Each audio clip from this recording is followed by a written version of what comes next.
Lucknow super giants में राहुल की team से आईपीएल में बेहद अच्छा प्रदर्शन कर रहा है, तो निरंतरता के साथ प्रदर्शन करते हैं, लेग स्पिनर है और भारत का भविष्य माना जा रहा है। रिंकू सिंह की बात इस मैच में ना हो, ऐसा कैसा हो सकता है? 37 रन उन्होंने बनाए केवल 15 गेंद पर, 246 से ज्यादा की स्ट्राइक रेट, 2 चौके और 4 छक्के। तो ये जो एक फिनिशिंग की जरूरत थी वो दिलाई रिंकू ने। अगर रिंकू सिंह ये पारी नहीं खेलते तो हो सकता था कि टीम इंडिया खतरे में पड़ जाती, हो सकता था टीम इंडिया को और मशक्कत करनी पड़ती, और हो सकता था कि टीम इंडिया शायद ये मैच हार भी जाती। तो रिंकू सिंह की ये पारी बेहद बेहद बेहद शानदार और उपयोगी पारी रही, क्योंकि टीम इंडिया फंसी हुई थी। शिवम दुबे के बल्ले से भी रन नहीं निकल रहे थे। अंत में रिंकू सिंह ने आखिर के 2 ओवर में ताबड़तोड़ बल्लेबाजी करी। अब ताबड़तोड़ बल्लेबाजी की बात हो रही है तो यशस्वी जायसवाल की बात कैसे ना करें। क्या शॉट्स खेले इन्होंने, मतलब स्लो स्वीप तेज गेंदबाज को यशस्वी जायसवाल खेल रहे हैं, तो सोचिए इनका कॉन्फिडेंस किस लेवल का होगा, काबिलियत किस तरीके की होगी। जहां पर ऋतुराज गायकवाड़ स्ट्रगल कर रहे थे, जितेश शर्मा स्ट्रगल कर रहे थे, तिलक वर्मा 10 गेंद पर 2 रन बना रहे थे, वहां ये बल्लेबाज 200 से ज्यादा की स्ट्राइक रेट से बल्लेबाजी कर रहा था।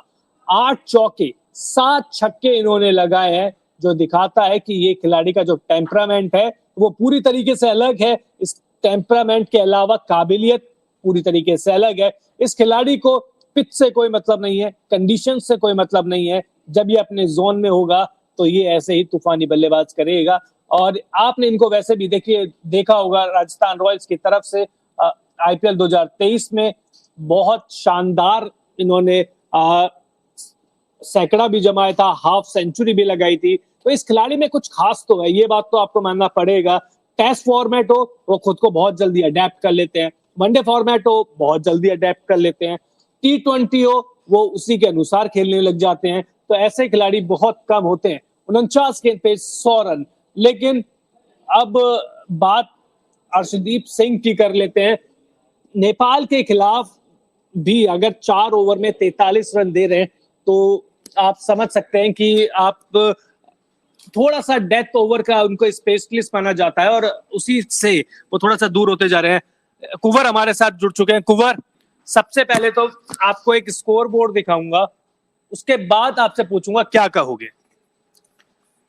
जी बिल्कुल, मतलब कि जो ये आंकड़े हैं यशस्वी जायसवाल के, मैं तो कहता हूं कि, और मैं ये भी मानता हूं कि एशिया कप भी पहले हुआ, यशस्वी जायसवाल पे काफी कयास लगाए जा रहे थे कि ये युवा खिलाड़ी हैं, आप वर्ल्ड कप के लिए नहीं तो एशिया कप में जरूर खिला सकते हैं, लेकिन ये खिलाड़ी हमेशा इंप्रेस करता है। जी मैं कहता हूं कि ये खिलाड़ी, इस खिलाड़ी में जितना टैलेंट है और जिस तरीके से इनकी परफॉर्मेंस रही है, मैं मानता हूं कि जिस तरह से हम कहते हैं ना कि हमारे जो प्रिंस है शुभमन गिल, ये उनसे भी आगे निकलेंगे। और खुद को अडेप्ट कितनी जल्दी कर देते हैं। टेस्ट क्रिकेट में आते हैं वो उसके अनुसार ढल जाते हैं, वनडे क्रिकेट आते हैं उसके अनुसार ढल जाते हैं, T20 में रन कैसे बनाने इनको आता है, पिच से कोई मतलब है नहीं। ऋतुराज गायकवाड़ स्ट्रगल कर रहे थे, इनके साथ आए थे। इसके बाद तिलक वर्मा आए थे, वो 10 गेंद पे 2 रन बना के आउट होते हैं। जितेश शर्मा 5 रन बना के आउट होते हैं। ऐसा लग रहा था कि बाकी के बल्लेबाज दूसरी पिच पे बल्लेबाजी कर रहे हैं, ये दूसरी पिच पे कर रहे हैं। जी 202 का टारगेट दिया था और उनमें से आधे रन तो इन्होंने मार दी। 49 गेंदों में 100 रन, मतलब 204 का स्ट्राइक रेट। ऐसे स्ट्राइक रेट तो मतलब कि दिग्गज खिलाड़ियों को मतलब कि ऐसे हासिल करने मुश्किल हो जाता है। इतनी अच्छी आपने सेंचुरी मारी है और 7 छक्के और 8 चौके आप लगा चुके हैं। मतलब कि मैं बहुत इंप्रेस हूँ इस खिलाड़ी से और मेरे को तो सच में ये मेरे वन ऑफ द, अगर यंगस्टर्स मानूं तो मेरे फेवरेट खिलाड़ी होंगे। और एशियन गेम्स अगर ये जिता कर लेकर आते हैं तो बहुत अच्छा, इस उम्र में इनके लिए बहुत अच्छी अचीवमेंट भी होगी। बिल्कुल। स्ट्राइक रेट की बात करिए आपने, जब स्ट्राइक रेट की बात हो ही रही है तो रिंकू सिंह के बारे में बातचीत कैसे ना हो। रिंकू सिंह तो हमारे हिटर, ये तो हमारे कल के, मतलब हम क्या कहें, ये तो इंडिया के कायरन पोलार्ड बनने वाले हैं अब। जिस तरीके से ये छक्के लगाते हैं और आईपीएल में भी हमने ये देखा था, लेकिन आज के मैच में फिर से ये, मतलब आप देखिए 246 का स्ट्राइक रेट इनका भी है। 4 छक्के और 2 चौके तो उन्होंने 15 गेंदों में ही लगा दी।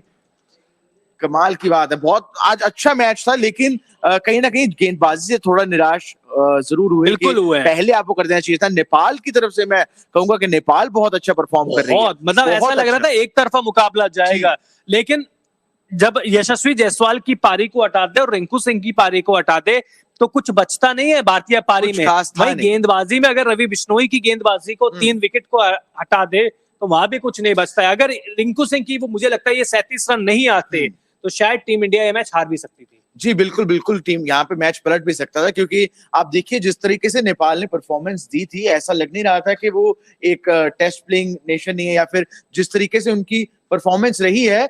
मैं पिछले मैच में भी उन्होंने जब भी उनके खिलाड़ी ने एक 6 मंगोलिया के खिलाफ, जी मंगोलिया के खिलाफ फास्टेस्ट दीपेंद्र ने जो उनकी 50 बनाया, 50 का वो आज भी 4 छक्के लगाए, आज भी 4 छक्के लगाए। मतलब कि आप देखिए उनमें कितना टैलेंट है। और जो नेपाल के हमारे कोच हैं भारतीय मूल के ही हैं, बिल्कुल उनका लक्ष्य सर ने इंटरव्यू भी लिया था, तो उन्होंने इंटरव्यू में भी जब एशिया कप में जब मैच था तब भी उन्होंने कहा था कि हम भारत से डरने वाले नहीं है। तो आज जो भारत की बी टीम है उनको तो उन्होंने वो मतलब के चने चखा दिए हैं कि आप मतलब के देख लीजिए कि नेपाल उतर गया है। अब एशिया में एक बड़ा नाम नेपाल की टीम हो सकती है आने वाले 5 सालों में। बिल्कुल। और देखिए गोठालो जी कह रहे हैं एलपीडब्ल्यू आउट था जायसवाल, अननोन जी भी कह रहे हैं एम्पायर के बारे में। अब तो मैच हो गया है सर, देखिए ये सारे फैसले अब मैदान पे हो चुके हैं। आप एम्पायर की वजह से ऐसा नहीं है कि इन्होंने शतक लगाया है, आप उनका क्रेडिट तो कम से कम मत छीनिए। ये उन्होंने पारी खेली है, उन्होंने जो मोमेंटम, क्योंकि पिच कठिन थी, चाहे नेपाल जब बल्लेबाजी के लिए आया तो थोड़ी सी आसान लग रही थी पिच, गया नेपाल नहीं, लेकिन कनाडा गेमर मेरे को लगता है टक्कर तो दिया है। मैच जरूर हार गई नेपाल, लेकिन दिल पूरे जीत गए, दिल जीत लिया। जी बिल्कुल, मैं कहता हूं कि नेपाल की क्रिकेट जिस तरीके से आई है, और एक क्रिकेट फैन के मतलब मैं अगर एक क्रिकेट फैन हूं तो उस तौर पे मैं कह नहीं सकता कि नेपाल ने बहुत अच्छा क्रिकेट खेला। और अच्छा लगता है जब ऐसे नेशन, क्योंकि